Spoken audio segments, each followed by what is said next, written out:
दान का होता है। ठीक है, चलिए तो बच्चा देखो नॉर्मलाइजेशन जो होता है ये कैसे होता है, कैसे बढ़ता है नंबर। तो नॉर्मलाइजेशन इसलिए किया जाता है कि कुछ बच्चे क्या होते हैं, एक पेपर आपका 100 नंबर का पेपर है, कितने नंबर का, 100 नंबर का आपका पेपर है, और उसमें क्या करते हैं कि कुछ बच्चों के तुक्के जो होते हैं बहुत ही फिट बैठते हैं, तो वो 100 के 100 नंबर कराते हैं। उसमें से मैं आपको इधर समझाता हूँ, रुको।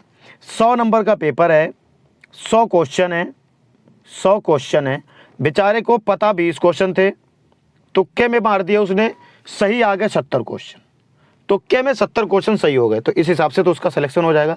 लेकिन जब उसने 100 के 100 करे पूरे, तब उसके 70 सही हुए, 20 पता थे, यानी कि 50 उसके तुक्के में सही आए, 30 उसके तुक्के में गलत आ गए।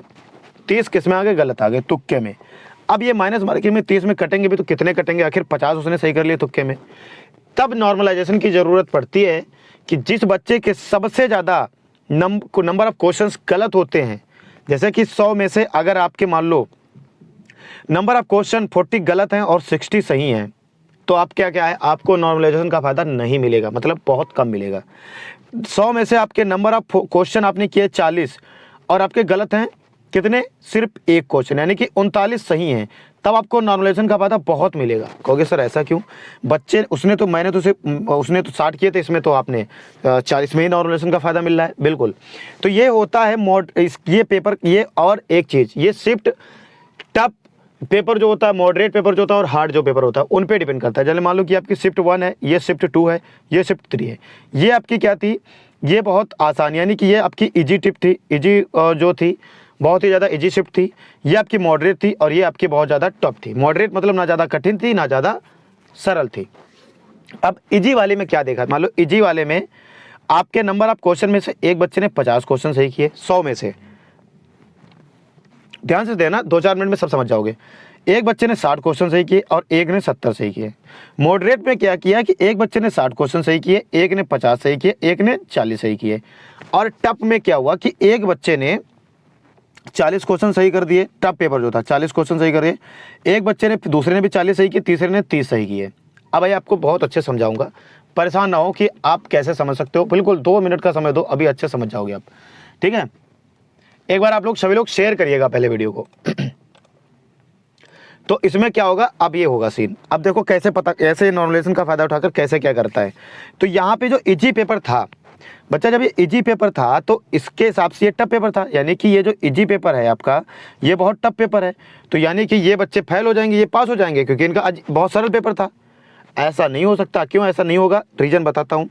अब ये जो कठिन पेपर था बच्चा इनका, इनको बच्चों को सभी को नॉर्मलाइजेशन में नंबर मिलेंगे, इनसे मिलेंगे। कैसे, अगर मान लो इन्होंने 40 नंबर इनके आए हैं, 100 क्वेश्चन में से इन्होंने 40 सही किए, लेकिन इन्होंने अगर 100 में से जो किए हैं वो सारे क्वेश्चन छोड़ दिए, यानी कि 60 क्वेश्चन छोड़ दिए और 40 ही किए, 40 सही आए, या 100 में से 50 क्वेश्चन किए, 10 गलत हो गए, 40 सही आए, तब इनको नॉर्मलाइजेशन का फायदा मिलेगा। ये मान लो अगर इन्होंने 100 के 100 कर दिए और इनको सिर्फ और सिर्फ 40 नंबर मिले, तब इन्हें नॉर्मलाइजेशन का फायदा नहीं मिलेगा।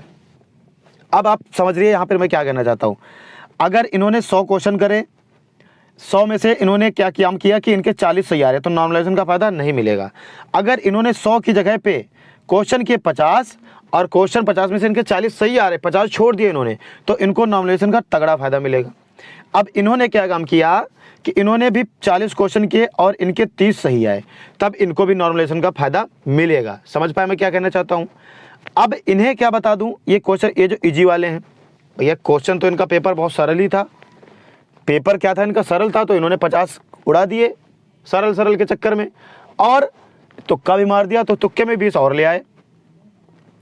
तो इन्होंने क्या किया, 100 कर डाले पूरे, इनके 70 आ गए, तो खुश हो गए, भैया मेरे 70 सही आ रहे, मेरा तो काम हो जाएगा।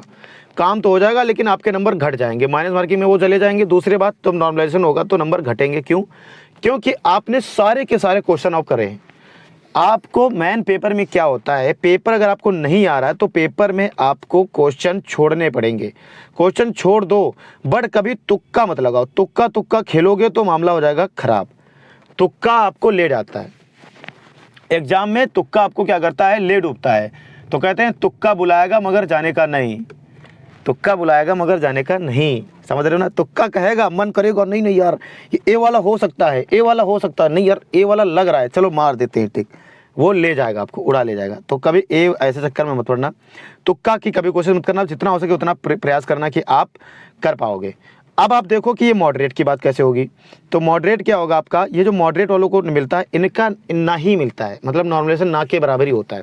इनमें क्या होता है सीन कि इन्हें नंबर जो मिलते हैं वो कैसे मिलते हैं, जैसे कि इनका मॉडरेट ना ज़्यादा कठिन था ना सरल था, बच्चे ने 100 में से 60 क्वेश्चन कर दिए, तो उसने अगर 80 में से 80 क्वेश्चन किया और 60 सही है तो नॉर्मलाइजेशन का फायदा मिलेगा। 100 में से तो फिर मेरा कहने का मतलब नॉर्मलाइजेशन सीधा समझो, इतना माथा पच्ची करने से अच्छी है, सीधा 100 क्वेश्चन आपने करे उसमें से 50 आपको नॉर्मलाइजेशन का फायदा मिलेगा।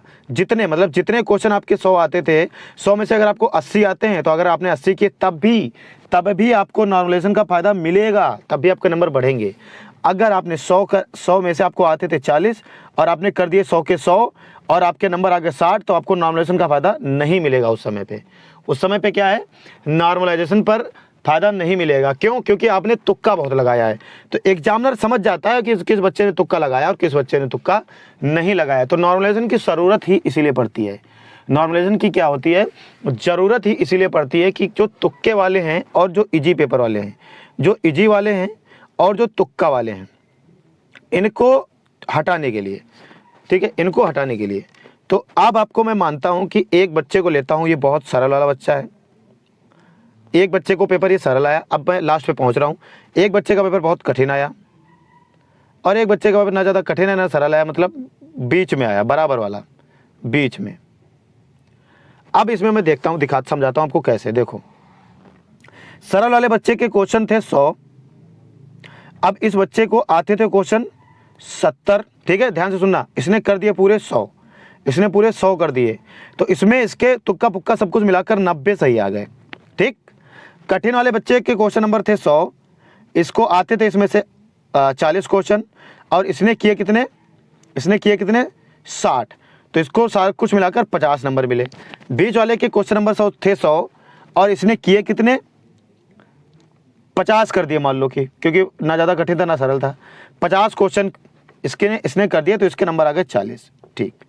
अब देखो, तो क्या आप कहोगे सर सबसे ज़्यादा तो इसके आ रहे हैं, तो सरल भी पेपर था, तुक्का भी लगा दिया, तो बच्चा इसका सही मानता हूँ, बच्चे ने किए भी तो इसने 70 हैं, 70 किए हैं, सरल था, लेकिन तुक्का लगाए तो इसका नॉर्मलाइजेशन नंबर घटेंगे, नंबर भी घटते भी हैं नॉर्मलाइजेशन में, पता है आपको, तुक्का लगाने से नंबर घटेंगे।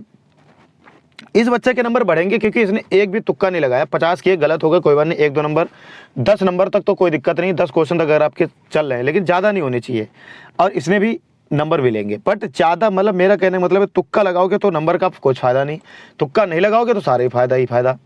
समझ गए ना बात को, क्या कहना चाहता हूँ, तुक्का लगाने से कोई फ़ायदा नहीं, ठीक है। तुक्का का भी यूज मत करना एग्जाम में, जितना आप लोग तुक्का यूज करोगे नंबर आपके घटते चले जाएंगे, जितना तुक्का यूज नहीं करोगे नंबर बढ़ते चले जाएंगे। आपको अब कैसे रेल